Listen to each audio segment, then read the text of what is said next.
예수 그리스도로 말미암아 감사가 충만한 오늘 이 하루 되기를 주님의 이름으로 축복합니다. 아멘.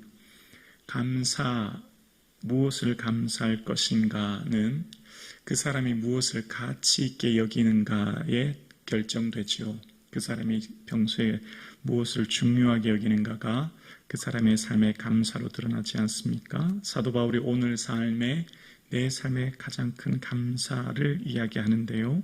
그 감사가 바로 오늘 12절에 나옵니다.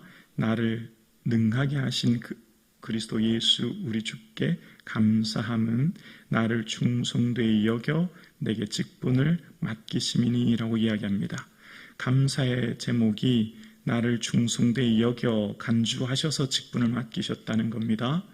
하나님께서 어떤 일을 맡기실 때 하나님께서 주신 그 사명이 현재의 삶의 상황과 능력과 믿음과 모습보다는 미래에 그가 행할 모습을 보고 미리 그에게 주신다는 걸 알게 됩니다. 베드로도 시몬에서 베드로라 이름 바뀌어주신 것은 베드로의 삶이 주를 부인할 것도 주를 외면할 것도 아시지만 그러나 그가 마지막 끝까지 주를 위해 충성할 것을 아시게 해주셨던 것처럼 오늘 우리가 하나님의 직분, 하나님의 일을 맡길 때는 나는 못해요. 나는 능력이 안 돼요. 나는 할 수 없어요 라고 거절할 수 없는 이유는 내게 충성되이 여기셔서 앞으로 행하실 그 믿음을, 미래의 믿음을 보시면서 내게 직분을 주시는 거죠. 현재는 비록 능력이 없고 현재는 비록 부족해도 하나님께서는 우리의 삶에 있을 미래의 모습을 보고 미리 주시는 걸 알게 돼요. 그래서 사도 바울도 사도 바울이 지금 나의 삶에 하나님께서 충성되이 여기셔서 직분을 주셨다 이렇게 말합니다. 그러면서 나는 원래 이런 은혜를 받을 수 있는 존재가 아닌 것을 깨닫게 돼요. 하나님 앞에 선 자는 반드시 내 자신이 어떤 존재인지 철저히 깨닫는데 그 깨닫는 중심의 사도 바울은 나는 죄인 중에 우두머리였다 그 고백을 하는 겁니다. 원래 그의 삶은 어떤 자였지요? 13절에 보면 내가 전에는 비방자요 박해자요 폭행자였으나 도리어 긍휼을 입은 것은 이라고 이야기합니다.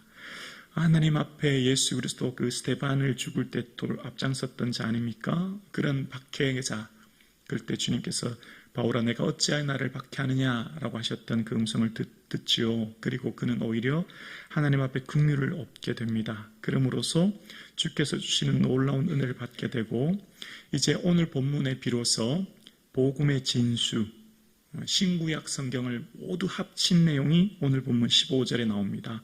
우리 15절을 함께 고백할까요? 미쁘다 모든 사람이 받을 만한 이 말이여 그리스도 예수께서 죄인을 구원하시려고 세상에 임하셨다 하였도다. 아멘. 복음의 핵심이요. 오늘 본문의 내용은 이 말씀의 진리의 말씀을 통해서 디모데에게 이야기합니다. 예수님께서 죄인을 구원하시려고 세상에 임하셨다. 병자를 고치려고 오신 주님, 죄인을 구하려고 오신 주님, 이 땅에 나는 의인이다, 나는 건강하다, 나는 아무 문제 없다, 나는 내 삶에 부족함이 없다 라고 하는 사람은 결코 예수님을 만날 수 없습니다. 나는 예수 없이는 살 수 없다고 하는 사람 누굽니까? 나는 죄인입니다. 나는 병자입니다. 나는 무익한 종입니다. 나는 아무것도 없는 자입니다. 나는 이런 자입니다 라고 하는 사람, 그 사람이 예수 그리스도가 필요하고 그 예수 그리스도가 이 땅에 이 세상에 오셨다라고 이야기합니다. 그러면서 주님께서 주시는 이 은혜가 얼마나 큰지 주님께서 주신 사도 바울의 감사의 원천이 16절에 나옵니다. 그러나 내가 긍휼을 입은 까닭은 예수 그리스도께서 내게 일체 오래 참으심을 보이사 후에 주를 믿어 영생 얻은 자들에게 본이 되게 하려 하심이라. 본이라고 하는 것은 견본이라는 겁니다. 사도 바울에게 주님께서 어떤 은혜를 주셨죠? 오래 참았습니다. 기다리셨습니다. 오래 참으셨습니다. 그래서 사도 바울을 통하여서 하나님께서 직분을 맡기셔서 그 일을 하게 하셨습니다. 그 오래 참음의 다른 말은 오늘 본문의 16절 앞전에 나오는 긍휼이라는 겁니다. 그래서 이 서신서에 끊임없이 나오는 말씀이 있습니다. 너희에 대해서 오래 참으사 아무도 멸망하지 않고 다 회개하게 이르기를 원하노라. 우리 주의 오래 참음이 구원이 될 줄로 여기라. 계속해서 말씀하신 오래 참음은 뭐죠? 하나님의 국률이죠. 이 국률이 있었기 때문에 사도 바울이 구원을 얻게 되었고, 이 오래 참음이 있었기 때문에 인류가 구원을 얻게 된 것이고, 오늘 우리가 주의 은혜 안에 구원을 얻게 된 특별한 은혜입니다. 그래서 이렇게 오래 참음 가운데 있는 은혜로 우리가 뭘 얻게 됐냐면 16절 후반절에 이렇게 말합니다. 16절 후반절에 주를 믿어 뭘 얻었어요? 영생 얻은 자들에게 본이 되게 하려 하심이라. 사도 바울이 영생을 얻었고, 영생 얻은 자의 견본, 모형, 사도 바울의 삶을 통해 보여주었듯이 우리의 삶에 구원 얻은, 우리에게 영생이 있는 우리의 삶에 우리가 어찌 살아야 될지에 대한 삶이 성경에 기록되어 있습니다. 우리의 삶에 영원한 영생의 은혜를 얻었고, 그 영원한 천국 소망이 있는 우리의 삶의 내용을 무엇으로 채워야 합니까? 바로 디모데전서 이후의 마지막 6장 이후에 보면 마음을 높이지 말고 정함이 없는 재물에 소망 두지 말고 오직 우리 하나님께서 후히 주사 누리게 하시는 하나님께 두며. 디모데전서 6장 17절 말씀입니다. 소망을 어디에 두냐면 내가 이 땅에서 더 좋은 집, 더 좋은 풍요한 삶, 더 좋은 인생의 풍요의 목적이 있는 것이 아니라 우리의 소망의 궁극적인 목적은 하나님께 두어서 그 하나님 나라의 영원한 영생을 바라보며 이 땅을 살아갈 것을 이야기하고 있는 거죠. 오늘 예배하는 저와 여러분, 영원한 하나님 나라를 바라보시고 소망하는 이 아침 되기를 주님의 이름으로 축복합니다. 이 은혜를 다시 한번 기억함으로 잊어버렸던 감사가 회복되길 원합니다. 이 은혜가 얼마나 큰지, 아멘이시죠? 이 은혜가 우리에게 얼마나 소중한지를 우리에게 끊임없이 이야기합니다. 그래서 이렇게 놀라운 은혜를 주신 하나님, 성경에 또 발견되는 게 있어요. 이런 큰 은혜는 어떻게 발견되냐면 이 은혜를 발견한 사람은 동시에 하나님의 어떤 분인가를 깨닫게 되는데요. 하나님이 얼마나 놀라우신 분인가에 대해서 이제 17절에 얘기합니다. 영원하신 왕국 썩지 아니하시고 보이지 아니하시고 홀로 하나이신 하나님께 존귀와 영광이 영원 무궁토록 있을지어다. 아멘. 네 가지를 얘기합니다. 영원하시고 썩지 않고 보이지 아니하신 하나이신 하나님이라고 얘기해요.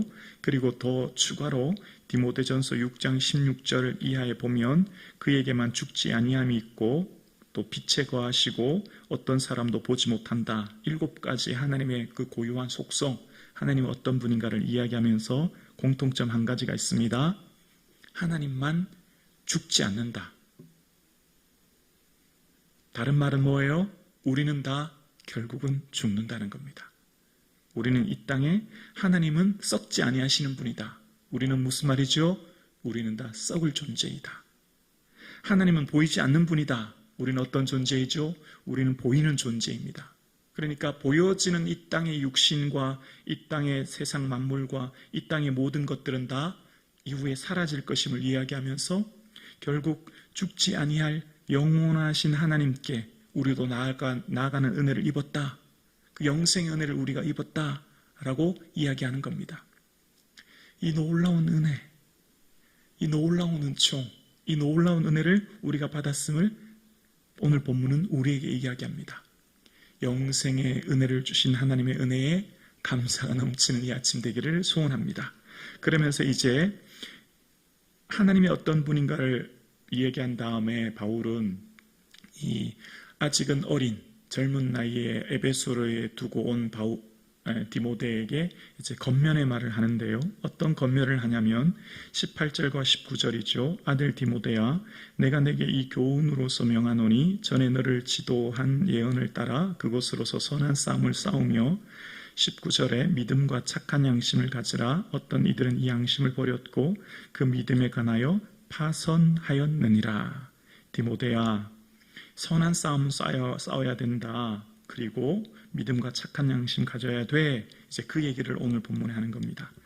여러분, 지난 시간에 제가 디모데에 대해서 잠깐 말씀드렸죠. 디모데가 1차 전도 여행 때 제자로 부름받아서 이제 그의 삶을 통해서 감옥에 갇힌 그까지 그와 함께 했고 내 사정을 아는 자라고 바울이 디모데를 소개했고 사도 바울 마지막 그 순간에 보고 싶은 사람이 누구였다고요? 디모데였다고요. 그래서 내게 속히 어서 오라라고 얘기했던 사람, 바울을 떠나지 않고 끝까지 함께했던 사람, 그게 어떻게 가능했을까요?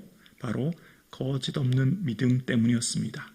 디모데후서 1장 5절에 보면 디모데를 소개할 때 내 속에 있는 거짓 없는 믿음이 있음을 생각함이라 라고 얘기해요. 디모데 속에는 거짓 없는 믿음이 있었기 때문에 한결같이 복음을 향해 살 수 있게 되었고 그 일을 사명을 완수할 수 있게 되었다는 겁니다. 거짓이라고 하는 것은 가식이 없다는 겁니다. 믿음의 모습이 사람들에게 보여주고 외식하는 형식적인 믿음이 아니라 주님 앞에 선 믿음의 삶을 살았기 때문에 그 사명을 완수할 수 있다는 거죠. 우리가 하나님 앞에 어떻게 우리의 사명을 완수할 수 있을까요? 내게 맡은 직분, 그 사명, 누가 끝까지 충성할 수 있을까요? 거짓 없는 믿음을 가진 사람입니다. 사람들에게 보이는 믿음이 아닙니다. 주님만 아시면 되는 족하다고 하는 믿음, 주님 앞에서의 선 삶, 그런 사람이 거짓 없는 믿음을 가진 사람이 끝까지 주의를 감당할 수 있는 것처럼 오늘 디모데에게도 당부하는 것이지요. 믿음과 함께 착한 양심을 가지라고요. 하나님의 뜻을 따라 옳고 그름을 판단하는 영적 감각기관이 양심이거든요. 그렇게 그것을 버리게 되면 파선한다라고 얘기합니다. 파선하는 것, 마치 배가 풍랑을 만나 부서지듯이 파선한 사람의 구체적인 예를 들어서 이야기하면서 20절에 후메네오 알렉산더에 대해서 예를 들어 이야기합니다. 여러분, 후메네오는 이후에 디모데후서 2장 16절에도 다시 한번 소개합니다. 망령되고 허탄한 말을 버리라. 그들의 말은 악성 종양이 퍼져나감 같은데 그 중에 후메네오와 빌레도가 있다. 다시 한번 후메네오를 또 이야기합니다. 그러면서 이 후메네오는 믿음에 파선한 사람이다 라고 얘기했고 오늘 본문의 내용에는 사당인에게 내어줬다 이런 표현이 등장합니다. 그러니까 믿음을 끝까지 완수하는 것, 거짓 없는 믿음으로 나가는 것이 얼마나 어려운가를 얘기하면서 후메네오는 망령되고 허탄한 말을 했다는 겁니다. 이 말은 그 당시에 영지주의 세계관을 가진 사람들은 예수님은 육체를 입고 이 땅에 오지 않으셨다, 영으로 오셨다 라고 얘기하는 그 시대 사람들에게 많은 사람들이 이런 이야기를 하죠. 허탄한 말입니다. 그래서 오늘 본문에 예수께서 세상을 구하시려고 세상에 임하셨다라고 이야기하는 겁니다. 우리의 믿음이 말씀의 기초에서 신앙생활하는 것, 그래서 그 말씀이 무엇인가를 이야기하면 하는지를 바르게 알고 그 말씀 따라가는 삶, 그 삶을 살 수 있기를 소원합니다. 그래서 오늘 본문의 감사의 제목은 우리에게 주신 영생의 소망을 인하며 그 영생의 소망을 인하여서 예수 그리스도께서 주신 이 은혜를 감사하는 사도 바울의 삶처럼 예배하는 저와 여러분의 삶에 세상 무엇보다도 소중한 영생의 은혜를 인하여 감사가 넘칠 수 있기를 소원합니다. 우리의 믿음, 우리의 신앙생활, 우리의 봉사와 헌신, 사람 앞에서가 아니라 예수 그리스도 앞에서 예배하며 기도하며 봉사하며 헌신하는 우리의 믿음 될 수 있기를 주님의 이름으로 축원합니다.